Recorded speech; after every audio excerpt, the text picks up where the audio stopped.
Assalamu alaikum wa rahmatullah, j'espère que vous allez bien. Même s'il n'est pas interdit en soi d'acquérir des biens ici-bas, il faut tout de même rester prudent quant au fait de vouer un amour excessif envers ce bas monde. Ce qui est essentiel, c'est de ne pas se laisser absorber par la vie au point d'en oublier le rappel d'Allah.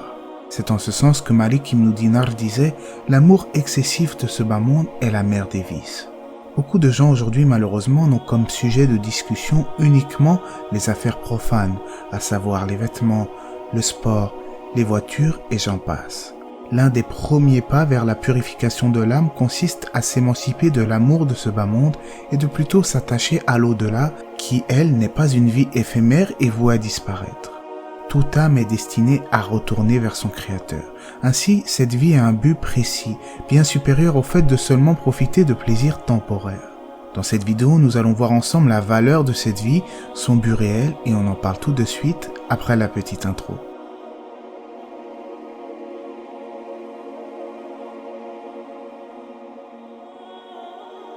Il faut bien comprendre que cette vie est l'objet de convoitise de la plupart des gens, mais auprès de Dieu, elle n'a en réalité aucune valeur. Comme l'indique un hadith, ce bas monde ne vaut pas auprès d'Allah plus que l'aile d'un simple moustique.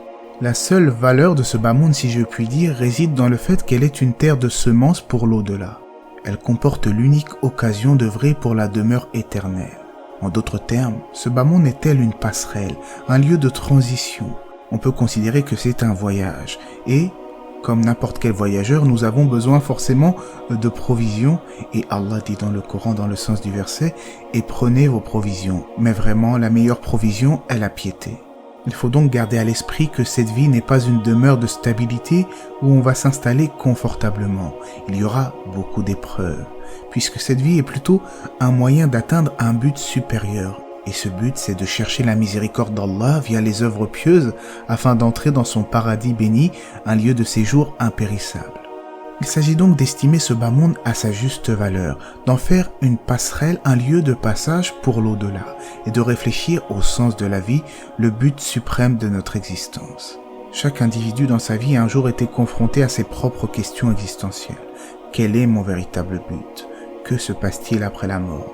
Mais malheureusement, beaucoup de gens ne réfléchissent pas à la vie après la mort. Pour eux, ce sont des questions taboues, il faut les remettre à plus tard. Ils vivent comme s'ils n'allaient jamais mourir. Ils errent en réalité sans but dans cette vie en assouvissant leurs moindres désirs. Ainsi serais-je tenté de comparer ce genre de personnes à des bêtes puisque les animaux, eux, ont des désirs mais sont dénués de raison. Quant à nous autres êtres humains, nous avons des désirs, mais nous avons la faculté de raisonner.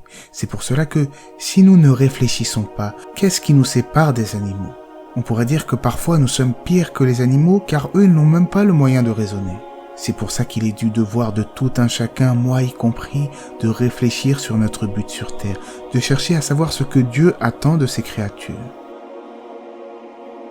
De nos jours, il y a des gens qui ne connaissent aucun but dans la vie si ce n'est boire, manger, se vêtir, plaisanter, acheter, dormir, l'insouciance la plus totale, sans avoir ne serait-ce qu'une petite pensée élevée, une petite pensée spirituelle.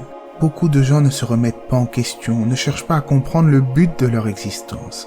Je me rappelle d'un célèbre dicton qui dit « L'imbécile vit pour manger et l'intelligent mange pour vivre ».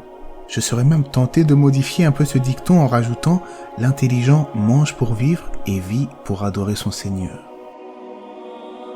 Quant au croyant, il a un but, une mission précise, plus grande et plus noble que d'uniquement se rassasier des choses de ce bas monde.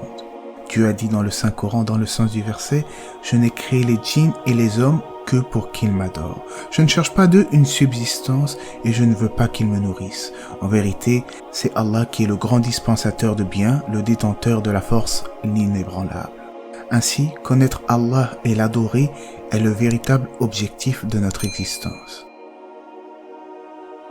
Ainsi, pour profiter pleinement de notre vie, il faut travailler pour subvenir à nos besoins, bien entendu, mais il faut garder à l'esprit que le véritable but de notre existence, c'est de se préparer pour la vie dernière, se préparer pour l'au-delà, et non de faire de cette vie une fin en soi.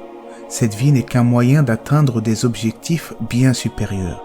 Alors, bienheureux celui qui réfléchit et cherche des réponses à ces questions existentielles. Quant à celui qui se laisse absorber par sa propre insouciance, nous craignons pour lui un funeste destin. En espérant ne pas faire partie de ces insouciants, on demande à Dieu qu'il nous guide tous dans le bon chemin et Allah c'est mieux. En tout cas, j'espère que cela vous aura été profitable. N'hésitez pas à vous abonner, à aimer la vidéo. Que la paix et les bénédictions d'Allah soient sur le prophète, sa famille et ses compagnons.